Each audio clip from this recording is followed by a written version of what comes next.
Welcome to the Special Forces in World War II YouTube channel created by the Special Forces in World War II team.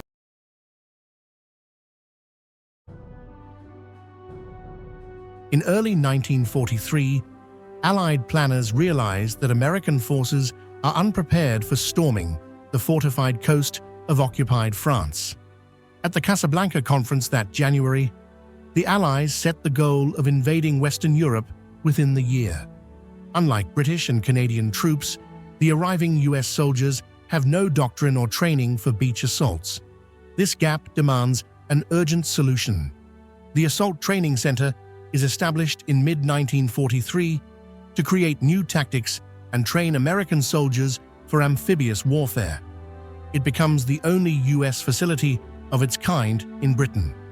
Later accounts declare that the success of the American landings on D-Day depends directly on its work. Without this preparation, Omaha and Utah might well have been impossible. Lieutenant Colonel Paul W. Thompson, a West Point engineer and expert on German fortifications, is appointed to organize and command the center. Thompson had studied German defenses in Europe before the war. In Britain, he quickly assembles a staff of American and Allied specialists. Their task is formidable: to invent an entire doctrine from scratch. By May 1943, after a month-long conference, Thompson's team completes its plan. It draws on British and Canadian experience, including lessons from the costly Dieppe raid of 1942, where an amphibious landing ended in disaster. The doctrine sets out the principles for attacking a defended coast. For the US sectors, the challenge is unique. Omaha Beach rises steeply with only narrow exits. Utah is bounded by flooded marshes and shifting dunes. Armor cannot move inland until the infantry clear the way. Engineers and riflemen must therefore learn to destroy obstacles and strongpoints using only the tools they carry ashore. Finding a training ground is not easy. Most British beaches are already in use, and the gentler shores are reserved for their own troops. But in spring 1943, the Americans are offered the North Devon coast around Woolacombe and Braunton. At first sight, it looks too wild, too rough for training. But its very difficulty makes it perfect. Its surf, dunes, and long beaches mirror Normandy almost exactly. Woolacombe resembles Omaha.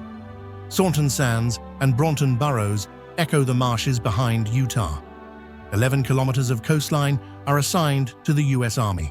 Local authorities clear minefields and evacuate farms. Villages prepare to live with gunfire and explosions echoing day and night. The dunes and headlands of North Devon are about to become America's rehearsal ground for D-Day.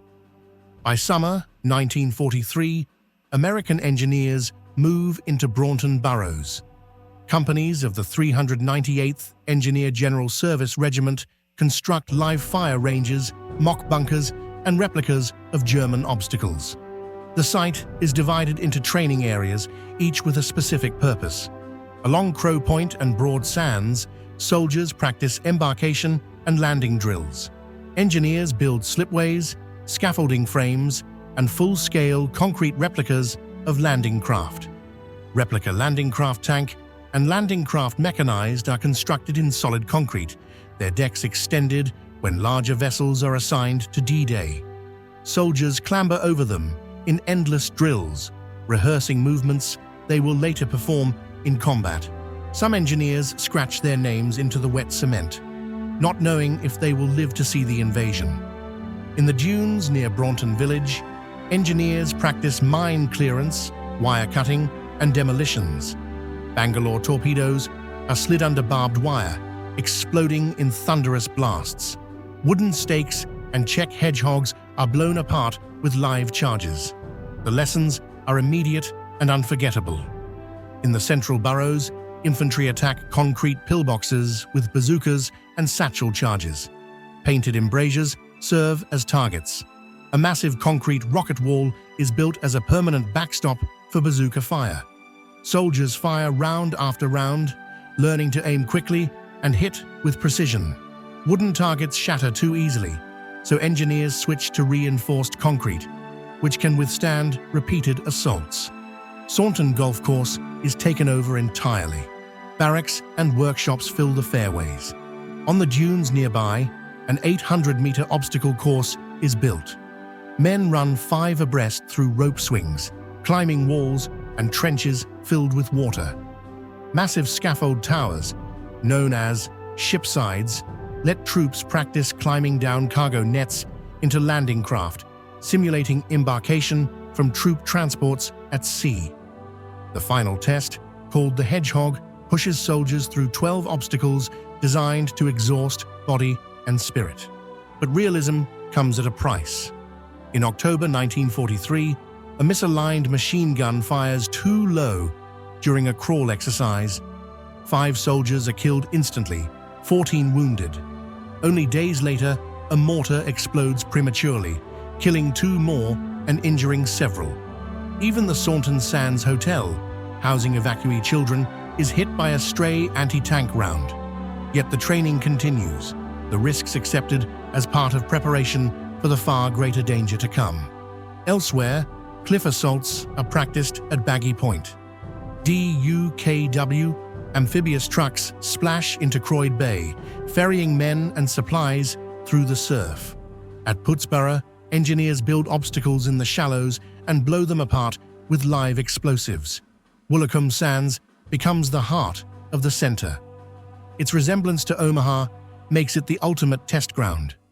Regiments storm ashore in waves of landing craft, supported by engineers and live demolitions. The beaches are divided into color-coded sectors, laid out with obstacles in a checkerboard of problem squares. Here, soldiers face the closest simulation of D-Day possible. But again, accidents strike. In December 1943, 3 tank landing craft capsize in heavy surf. 9 soldiers and 5 sailors are drowned. Woolacombe village itself is transformed. The hotel houses the command staff, boarding houses, billet officers. The bungalow cafe is turned into a Red Cross club known as the Red Barn. Convoys rumble through narrow streets. Offshore, Royal Navy ships bombard Mort Point in live fire displays. Overhead, RAF Typhoons rocket the dunes. Civilians watch from nearby hills as the thunder of war fills the coast. By September 1943, the center is fully operational. From then until May 1944, more than 14,000 American soldiers rotate through. Courses last 2 to 3 weeks, usually for an entire regimental combat team. The first week focuses on small units. Soldiers are organized into 30-man assault sections, each designed to fit in a single landing craft. Riflemen, bazooka, and flamethrower teams, machine gunners, engineers, and demolitions men are grouped together, able to clear a bunker independently. Drills use live ammunition. Infantry crawl under real machine gun fire. Engineers detonate charges that send sand and wire flying skyward. Mortar crews fire live rounds. The purpose is clear: to harden men against the sights and sounds of battle. For many, the most terrifying day of their war is not in Normandy, but here, in the Devon dunes, when an exercise goes wrong and they survive. In the second week, assaults expand to company and battalion level. Engineers clear lanes, while riflemen provide covering fire. Bazookas smash concrete targets. Flamethrowers roar at pillbox faces. Offshore, Royal Navy guns thunder. Allied aircraft roar overhead, their rockets slamming into the dunes. Soldiers begin to believe that overwhelming firepower will support them in France. The third week culminates in a full regimental assault on Woolacombe Sands. At dawn, troops board landing craft in the estuary, forming up in convoys at sea. Offshore, bombardment begins. Heavy guns pound the beaches. Aircraft scream low, dropping smoke and bombs. Landing craft circle, then turn shoreward in waves. As ramps drop, assault sections dash into the surf. Engineers cut wire, blast hedgehogs, and probe for mines. Infantry provide covering fire. Bazooka and flamethrower teams assault bunkers. Mortar crews drop smoke rounds as the regiment pushes forward through dunes. Generals and even Eisenhower himself watch these landings. For the soldiers, the chaos feels real. Many later say that when the ramps dropped in Normandy, it felt like another day in Devon. To accelerate training, the center uses a train-the-trainer system. Selected officers and sergeants attend short courses, then return to lead their own regiments under supervision. This allows the 1st, 29th, and 4th Infantry Divisions to complete the course in time, along with engineers, medical units, naval beach battalions, and even paratroopers of the 101st Airborne. In March 1944, Colonel Thompson hands command to Colonel John Horton. Thompson himself lands on Omaha with the first wave. There, he rallies pinned-down soldiers into an improvised assault group. The strongpoint falls, but Thompson is gravely wounded. His actions, shaped by the very training he created, save lives. Other staff and engineers also serve in Normandy. Some are killed on D-Day, their names still visible in the concrete they poured in Devon months earlier. By June 1944, the Assault Training Center has achieved its purpose. Its brutal rehearsals in sand, surf, and live fire have prepared American soldiers for the ordeal of Normandy. On Omaha and Utah, they face obstacles, mines, wire, and machine gun nests, but they have faced them before, on the coast of North Devon. Today, the beaches of Woolacombe, Croyde, and Saunton are quiet. Beneath the dunes lie the remains of blast-scarred walls and crumbling concrete mock-ups. They are silent reminders of the hidden battleground where America rehearsed for D-Day and where the road to victory in Europe truly began.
In early 1943, Allied planners realized that American forces are unprepared for storming the fortified coast of occupied France. At the Casablanca conference that January, the Allies set the goal of invading Western Europe within the year. Unlike British and Canadian troops, the arriving US soldiers have no doctrine or training for beach assaults. This gap demands an urgent solution. The Assault Training Center is established in mid-1943 to create new tactics and train American soldiers for amphibious warfare. It becomes the only US facility of its kind in Britain. Later accounts declare that the Thank you for watching the Special Forces in World War II YouTube channel, an unwavering digital fortress committed to preserving the history of elite and specialized units in World War II. Our mission is clear: to provide a comprehensive view of the elite units and formations that played pivotal roles in the Second World War. This extensive dossier includes their frontline battles, innovative weaponry, strategic maneuvers, and the brave soldiers who faced the crucible of combat. The World War II SOF Virtual Museum is our dynamic field operation, continually uncovering layers of historical knowledge. We also maintain outposts on Facebook, Instagram, and YouTube to enhance our information dissemination. If you possess relevant intelligence to support our mission, don't hesitate to share it with us. Your contributions will be prominently featured in our operational archives.